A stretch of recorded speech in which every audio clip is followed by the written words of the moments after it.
Welcome to the Frictionless Innkeeper podcast.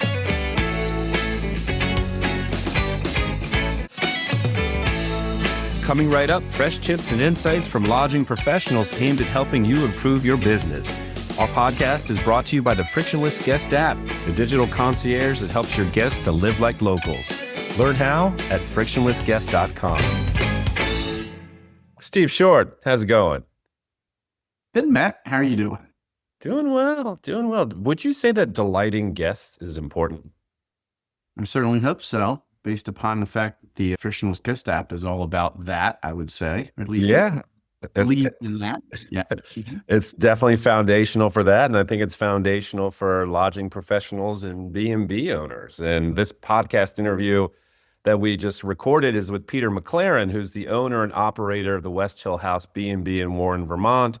If we have any dedicated listeners that remember, Peter was our number 13 Frictionless Innkeeper podcast interview that we did with him back in 2019. And he was joined by Rachel Paley, who is the general manager at the Saratoga Arms Hotel in Saratoga Springs.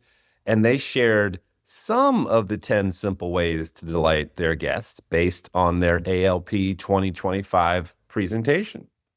Yeah, we thought it was a good idea to talk to some of the folks that were at ALP and gave these great presentations and maybe hit the highlights of them. We've done some of these before just because it's useful information for people to have. So, the thing I like about this and some of the other podcasts we've done recently is the practical side of it. It's sometimes we talk about sort of theory and it's good to say, oh, you have to delight your guests and you should do this and that and the other. But give me actual ways that I can do that as an innkeeper, as a lodging professional. And so this one's more of a rubber hits the road kind of a podcast, I think. And it's not rocket science, but it's maybe stuff that you've lost sight of or, you hadn't thought about before. Like, oh, okay. And it's also kind of bang for your buck. I think, Peter said it, the goal was to give ideas that were kind of easy and cost effective, easy to implement, right? It doesn't really cost much money to do it. Maybe it's time, but it's just focusing on a handful of things that can really make a big difference, actually. Yeah, absolutely. And with that in mind, we hope you enjoy this Frictionless Innkeeper podcast interview with Peter MacLaren from the West Hill House B&B and Rachel Paley from the Saratoga Arms Hotel about the simple ways to delight your guests. Peter, thanks for joining us. How are you? I'm doing really well, thank you. A beautiful summer here in Vermont at the moment. Excellent. Well, it's great to have you back. Our last podcast with you was back in 2019, so it's good to see you again. Welcome. Yeah, good to still be going strong here at West Hill House B&B. Excellent. And Rachel, how are you? And thanks for joining us. This is your first time with us. I am doing great. Thank you for having me. It's a pleasure to have you. Steve Short, my friend, how are you? Doing well, Matt. How are you? How's life? Doing well. I know you've been on vacation and I haven't seen you in a while, so it's good to see your face. Yeah, for sure. I was on the grid in West Virginia last week. So yeah, it was good, but it's good to be back. Nice. Awesome. Well, it's good to see you. Well, it's great to have everybody here. And I know we're going to dive into the 10 simple ways or some of the 10 simple ways to delight your guests based on Peter and Rachel's presentation from ALP 2025. But before we get into that, Peter, if you don't mind, remind our listeners who you are and tell us again about the West Hill House B&B. Thanks, Matt. Yes, happy to give you an update. My wife, Susan, and I purchased West Hill House B&B in beautiful Warren, Vermont, right beside the Sugarbush ski area, 19 and a half years ago. Seems an amazing amount of time. And we've obviously learned a lot along the way about some of the best ways to keep our guests really happy. So I was happy to collaborate with Rachel in sharing some of those insights at actually a couple of ALP conferences now. I'm also the chair of the ALP board, Association of Lodging Professionals. So that keeps me pretty much in touch with everything that's going on in the whole lodging industry. Excellent. Well, it's great to have you back. Rachel, if you don't mind, tell us about yourself and tell us about the Saratoga Arms Hotel. Yes. So I am the general manager of the Saratoga Arms Hotel. We're a small boutique luxury property in Saratoga Springs, New York. So upstate, about 3 hours north of New York City. We're a slightly larger property, 30 rooms here.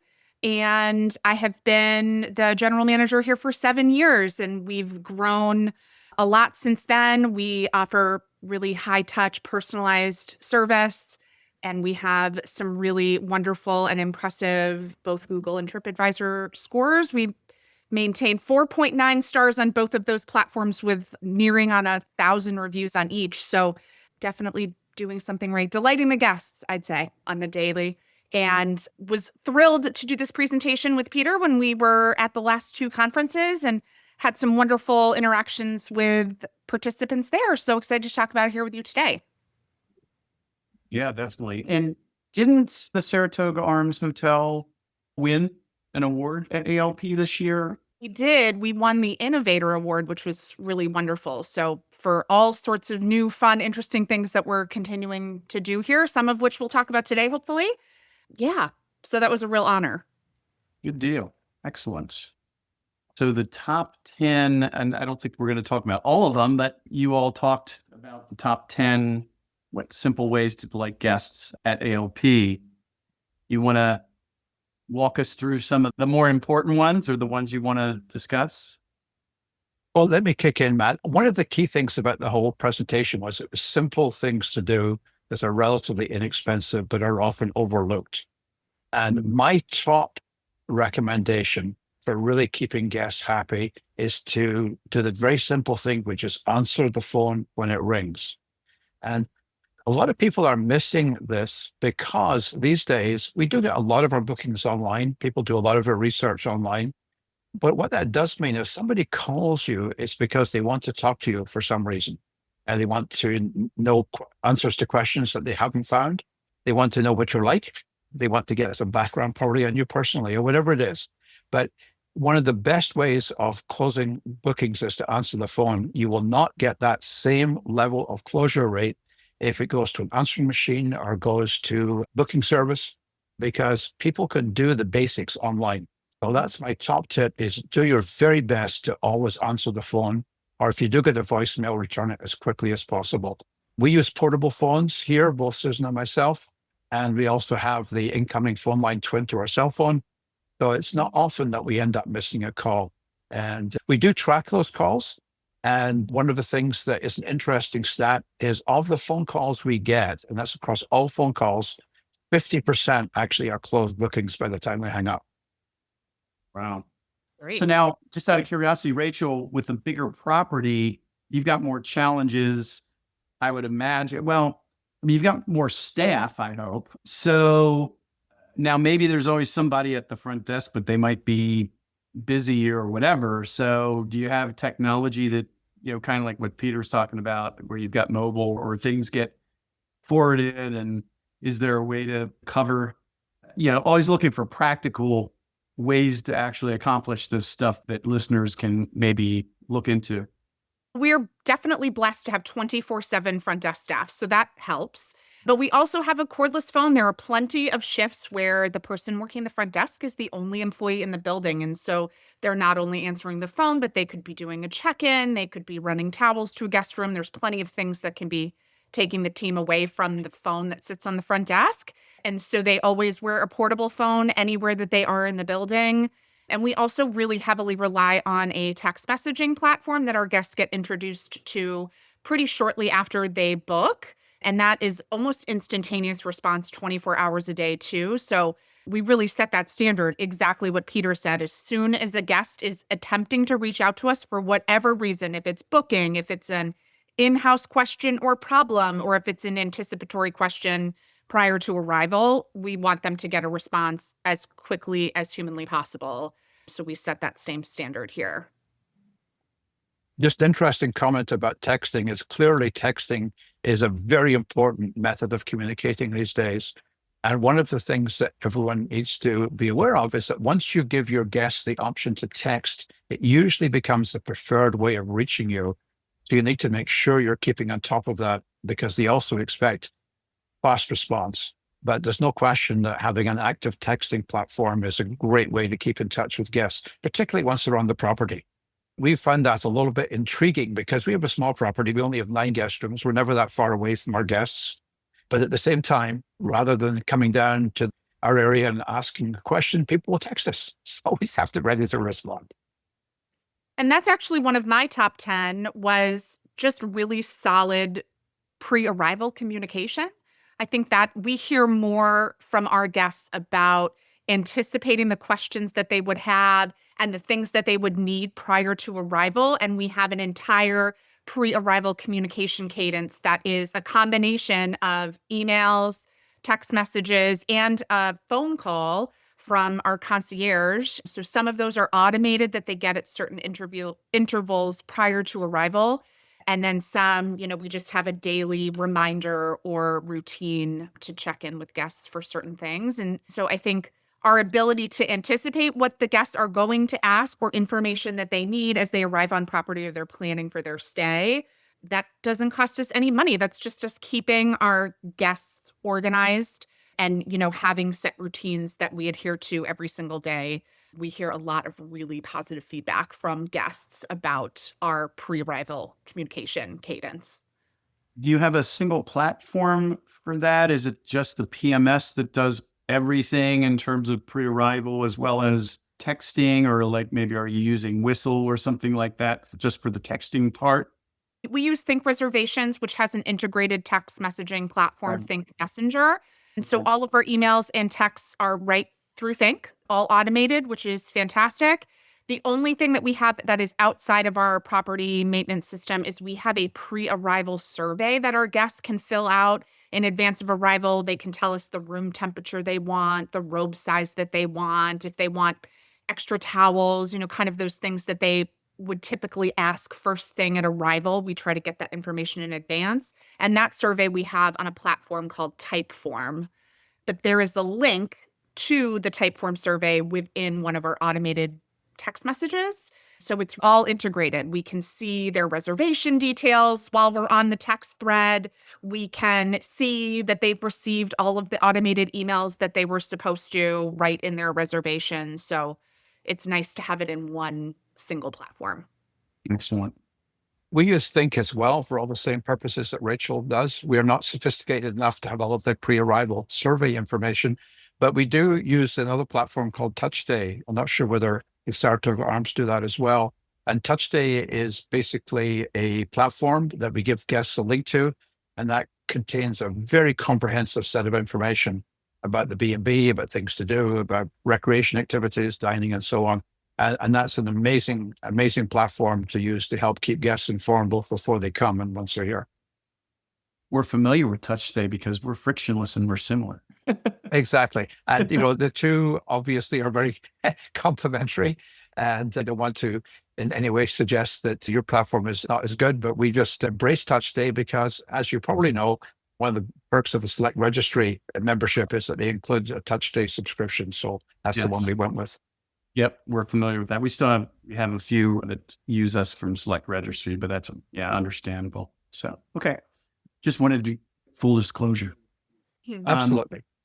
Good. So I was going to say the pre-arrival communication that Rachel's talking about is, it all comes down to communication, whether it's phone, whether it's text, whether it's emails, whatever. You've got to respond quickly and you've got to communicate really well. That seems like definitely a kind of a core thing. And like you say, I think Rachel said, it doesn't cost you any money to use the tools, right? It costs you time, and time's always a challenge. So if you're making, at least for the human interaction stuff, if you're making that phone call, concierge call, because it sounds like, Rachel, that's what you all do, you actually check in, right? Even though you've got a history to see the texts and whatever response and all of that, it's still good to be high touch as well. And I know, Peter, I remember this from 2019 when we talked with you, Peter, that you're big on interacting with the guests. You don't want the technology to get in the way of that. You want it to supplement and help that, right?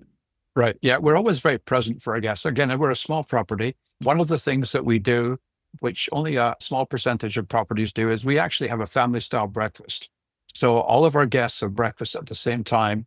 Depending on the numbers, it's usually around the same table, although we can be split into two rooms if we have a full house. And we then interact with our guests at breakfast. Obviously, we serve breakfast. And then towards the end of breakfast, I usually sit down and talk with guests. So they know us, and we get a chance to field questions in real time. I help them plan their day, plan their stay. And we find that is very helpful because once you have that very clear line of personal communication with your guests. If there are challenges that come up, for example, they'll come and talk to you about them. You won't find them in their TripAdvisor review a week later. They'll have talked to you about them while they're here. And that is a huge benefit. Yeah.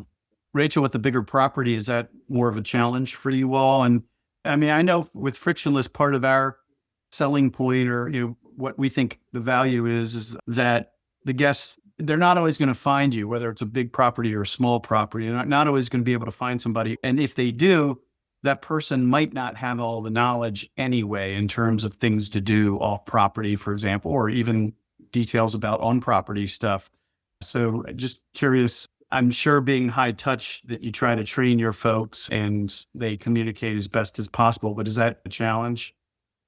It is. And I mean, we have a pretty extensive training program here. So I really like as much as possible to not have our staff train on our guests. But I think one of the challenges that I've been encountering recently, I actually just did a 30-day check-in with a brand new front desk agent yesterday, and she is not from this area. So she drives about 25 minutes in to arrive for work every day. And so she doesn't feel that she's the subject matter expert. And, we have some tools for how to recommend maybe our top 5 restaurants or areas at the track that we would recommend to our guests for seating and dining, and really making sure that we're arming any staff that interacts with our guests with what our recommendations would be and how to best describe them, and making sure that they're going to the places that we know will just contribute to their overall experience here in our city. We obviously very much care about their experience here on property, but just as much that they're going to the right places while they're here to kind of round out their entire vacation, and that it's seamless as much as we can make it. Excellent. All right. Well, I think we've hit on 2 so far. What else y'all want to talk about? I think a good jump off from this one, and another kind of just free and really just time intensive way to delight the guests, and something that is really near and dear to our training program, is teaching our staff how to really deeply and actively listen to our guests. So yes, we communicate out to them a lot, but then they give us a lot back that it is our challenge to act on or do something with. So if in the course of taking a guest reservation, they gave us any little tidbit about why they're coming to stay, or if they're celebrating an anniversary, how many years has it been, or why they're getting away as a couple, or that they're celebrating a birthday, we should be taking that little thread and pulling on it and doing something really nice to surprise and delight them based on that information. So we're just always trying to really listen to our guests' stories, who they are as people, why they're traveling, and then in turn actually do something with that information. Personally, I have traveled where I've put a little note in a reservation and say, celebrating my husband's promotion. And then it just dies on the vine. So we really, really try to make sure that every little piece of information that our guests are giving us, we are doing something with. And that sometimes costs us a little bit of money. We set some money aside. We call it our BPA program here, so it's blowing people away. We talk about BPAing them, like, can we get them a little cupcake with a candle if it's their birthday, or for different life circumstances that they would be traveling for. The gifting can be different. Sometimes it's not gifting. It's just taking the time to mention those things that they tell us in conversation, or in a handwritten note that's waiting in their room for arrival. It doesn't always cost money, and it just shows that we're thoughtful and paying attention to our guests in a way that they're really not used to, and they really get delighted by. That, I think, is something that really sets us apart here for sure. I agree. I was going to say, I agree. That's really important. I mean, guests are usually coming for a reason. Certainly in our case, virtually all of our guests are here for rest and recreation. They're not here for business. And it's usually celebrating something or getting away from something. And just having the opportunity to listen, either before they come and what they tell us, or when they're here, and respond to that in an effective way, as Rachel says, can really make a huge difference in delighting the guest and giving them a much more memorable experience. Yeah. Well, maybe since you're in Vermont, Peter, maybe Matt's no longer living in Vermont. I can do a vacation up there to get away from him, since he's a dread and always causing trouble. No, I was going to say that it reminds me that detail-oriented approach and the delighting wowing of the guests. If you've ever watched The Bear, which is about restaurants, and there was a restaurant in there in New York, I think it's the one that closed, the woman owned. And it was just unbelievable how like they would have meetings before the evening. And if they knew like the reservation of a certain person, they'd go out of their way to do something special with the food at the table or whatever. It just kind of reminds me of that and how blown away people must be when you show that level of detail. It's got to be challenging though. Again, it goes back to training. And Peter, is it just you and Susan at your property or? Just the two of us. Just the Okay. two of us, yeah. Yeah. And she keeps her well trained. Well, I was going to say it's kind of about the culture of the business and making sure that people all have embraced that desire for the BPA thing. And interestingly, a part of that, even though it's just the two of us, making sure that we talk to each other is important. I.e., if one of us picks up a piece of information about a guest, is sharing that, because the next person that talks to the guest might be the other of us. So it's important to make sure we keep up to date with anything we learn from our guests. Well, that's what I was going to ask Rachel, again, kind of back to that staff thing. And hopefully there's somewhere in the PMS or wherever that you can put a note in there and say, hey, this is so that it gets communicated. Because if that's mentioned at 11 o'clock at night when someone checks in late and there's only one person at the desk, how are the people the next day, if that person's not there, how's everybody else going to know it, right? Yeah. Well, I have 54 people on my staff. So it's a totally different animal here for sure. We have an extensive handoff process. So each shift fills out an entire form, kind of communicating everything about the previous shift to the upcoming. So there's ideally continuity for guest requests, for issues, whatever could have come up that needs to move shift to shift. We also take extensive notes in the PMS, and that's not only about the individual stay that the guests are here for, but then information that theoretically carries with them stay to stay. We're blessed to have a ton of repeat guests.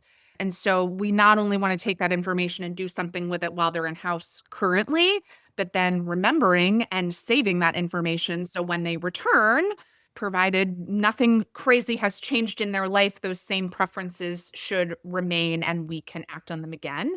And then as guests come and stay year after year after year, that list of preferences and what we know about them and details that we have gathered over the years just becomes really a wonderful kind of extensive guest profile. We know names of all of their family members and what they do for work and things that they are interested in.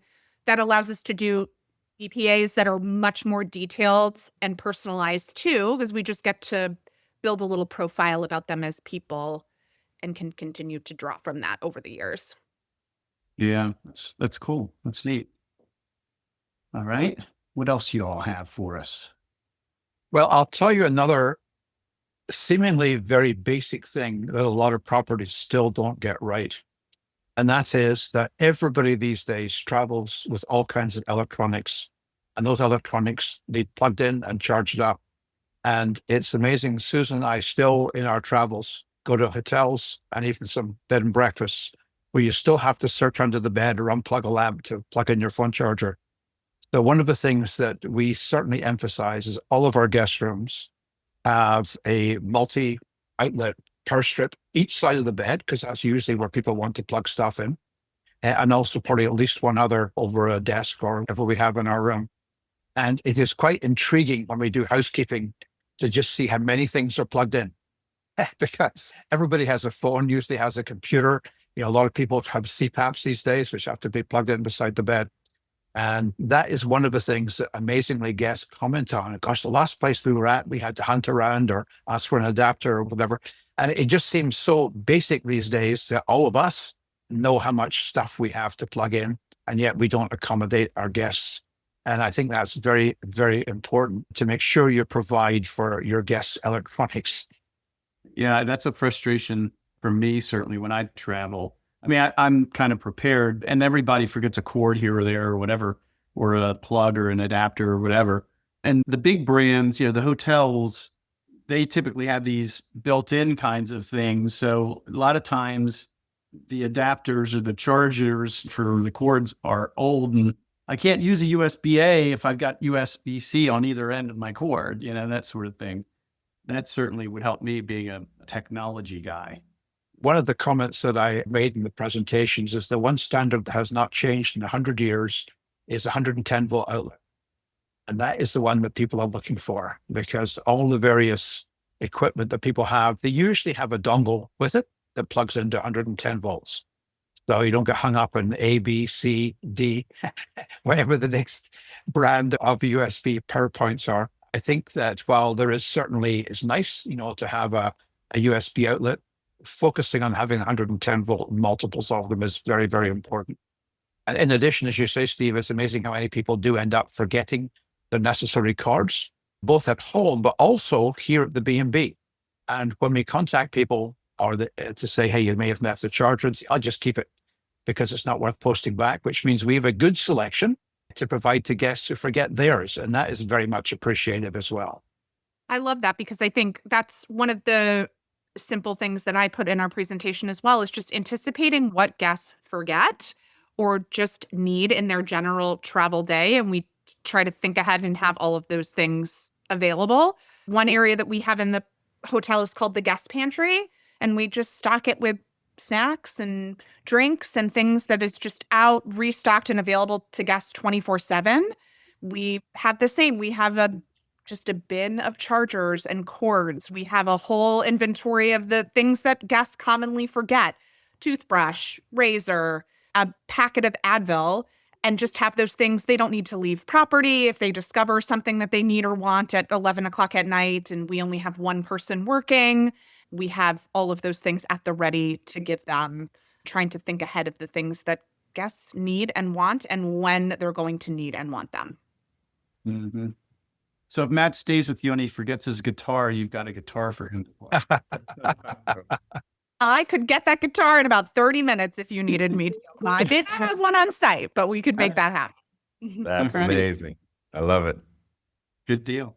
Peter said he didn't want to play the hand of all 10. So we're got an abbreviated list and hitting the highlights. And then I don't know if you were going to present next year to ALP, but a different presentation. People will have to come to ALP next year and see that presentation.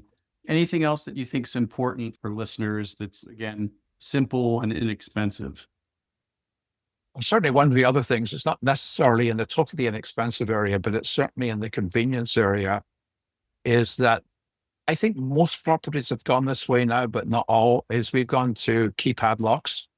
So one of my messages is the key to success is not to have keys.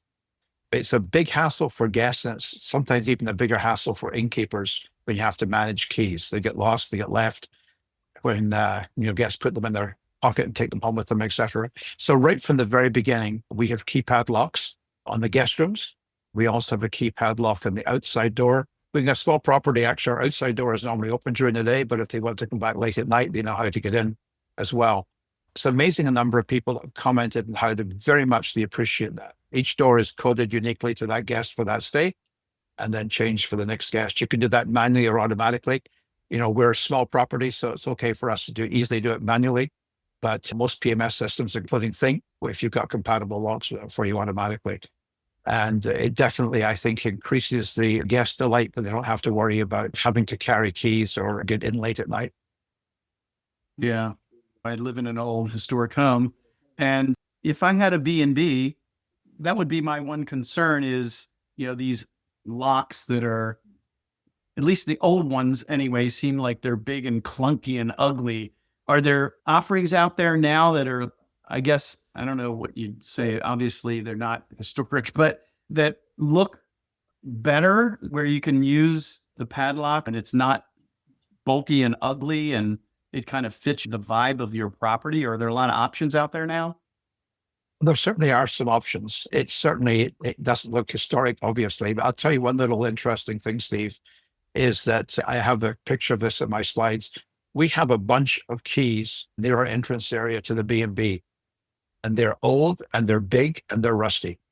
And if a guest said, hey, we'd really like to have a key for a room, I said, certainly, which one would you like? Doesn't do anything, but if you feel good having an old rusty historic key, here's one for you can use while you're here. And that sort of addresses a little bit of the historic reference of the property, because our property dates to the 1850s. But to be honest, mounting a keypad, it doesn't dramatically detract from the overall ambience of the property if everything else is historic. And plus, I mean, guests now expect to have a key. If they stay at any hotel now has a keypad lock. So it's something that people are used to. It's not something that they are surprised by. Yeah, that would be so. Makes sense. Rachel, you're quiet. Do you want to throw anything else in here? Yeah, I'd say my last one, I won't reveal all of our secrets. I'll save them for next year. But we really have been trying to keep our ear to the ground from a packages and amenities standpoint the last couple of years. Because I think just what guests are expecting and looking for from at least boutique lodging in particular is just packages and amenities that are not only unique to the place where the property is located, but that are more in line with what travel trends are. You know, everybody can have the romance package with flowers and truffles and a bottle of champagne, and we have that, and every property does, but we've really honed in on, sleep travel or wellness travel or guests that are really looking to connect with the history of Saratoga. And we've created some packages that are aligned with those new travel trends. And we've seen some really wonderful interest in those packages. The deep sleep package in particular is one that guests have been very interested in. Guests that are just traveling to get a good night's sleep at our hotel, at your hotel. And that is one that was actually brought to us by one of our marketing partners. They'd just heard that that was something that was really becoming more prevalent in trendy travel and has been really well received. So I think it's just reading as much as you can, traveling as much as you can, seeing what other properties are doing and making sure that what you're offering is relevant to what guests are looking for in that given day. And that has been a really well received for us. Yeah, and I like the history of the area things since we're all about kind of the live like a local. It's great, I think, if you can have some packages that get people out and experience in kind of the local area. So, Peter, do you all do packages? We do. We do a variety of packages, but most specifically, people come to Vermont to explore. So one of the things that we do is we do have a number of prearranged driving tours or walking outings that we can guide people to go and really experience Vermont that way, which is well received because people don't come to Vermont to sort of stay in the B&B. They come to Vermont to go out and experience the outdoors, whether it's winter or summer. So that's what we really focus on. I thought you all have dry or wet instead of winter or summer. Isn't that the seasons? Didn't you call it dry season versus wet season? We have 6 seasons in Vermont. Oh, okay. So we have winter, and then we have mud season when things are melting and yucky. That lasts for 2 or 3 weeks. Nobody comes in. And then we have spring, which is absolutely gorgeous when everything, refreshes. And we've got gorgeous gardens here. So spring is an amazing time to see things transform. Then we have summer, which can be a little bit warm. And then, of course, we have the glorious fall, which Vermont is noted for.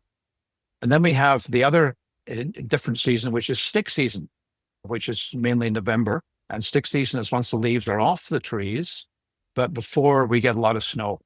And that's when things are open and fresh.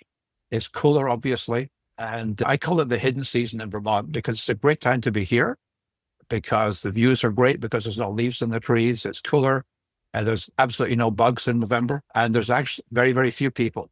So it's a great time to go out and explore, go walking or antiquing or whatever it is you want to do. And then, of course, we're back into ski season again. So those are the 6 seasons of Vermont. Ah, I thought for some reason there was a wet season. I don't know. Matt's an ex-Vermonter. I think you may be thinking of mud season, which is 3 weeks in late April, early May, when things are wet and muddy. It's not so much rain, although we do get some rain there. It's the fact that things are thawing. And during the winter here, it's cold enough that the ground is really frozen hard with frost. And as the frost melts out, it gets really quite soft and wet on paths and driveways and so on. So, Rachel, you've got the horse racing season. Is that your big season? We were talking about that beforehand. Yeah. It is. Yes. I get asked in these forums or at conferences, A little bit about our guest demographic, and I always say we have two distinct. And the racing season guests, or the 8 weeks of the Thoroughbred racetrack, is a completely different guest that has completely different needs. We are running a completely different business in that July and August timeframe than we are doing the entire rest of the year. It's definitely two distinct businesses depending on what's going on in town. Do you have a horse racing package? I guess they're already attuned to that, but it would be cool, like if you could get them behind the scenes, like going through the stables and meeting the jockeys or something. That would be a cool thing to do. Yeah, we have some dedicated tables that we buy season tickets to some really high-end dining areas over at the racetrack that we sell back to our guests. So that's a great benefit. And then we do a package. It's a date-specific package, but guests can join and they get a lot of behind-the-scenes access. So we go to a thoroughbred farm and we get a tour of the backstretch and we get to go into the winner's circle. Saratoga Arms sponsors a race on that day every year. So that's a really fun package that we've done, I think, 4 years running now, just kind of that VIP racing experience. So guests love that. Excellent. Matt, you got anything to say for yourself? Yeah, I think we're good. Should I even ask any final questions? Because I know, Steve, you were kind of asking them any final tips. Up to them. Peter, Rachel, you had any parting shots, any words of wisdom you want to talk about? One of the things that's always good guidance for anyone that is looking to come to a B&B, of course, is to look at reviews. And you pick up a lot of the guest perspective on what you have to offer at a B&B. And I'll tell you, one of the things that is quite useful if you are an innkeeper is to look at the reviews that some of the other properties around you get, not just to see some of the horror stories, but just to see what people are in fact commenting on. People are commenting very positively on some aspect of what they're offering. You may want to think about doing something similar. So that's just an interesting area of intelligence. And I should just add, not to be sort of one-upping here, but we are 5 stars on both Google and TripAdvisor. That's a total one-up. And you know what? That's well-deserved, Awesome. Peter. It's a point one up. 5 up. There you go. Rachel, anything else?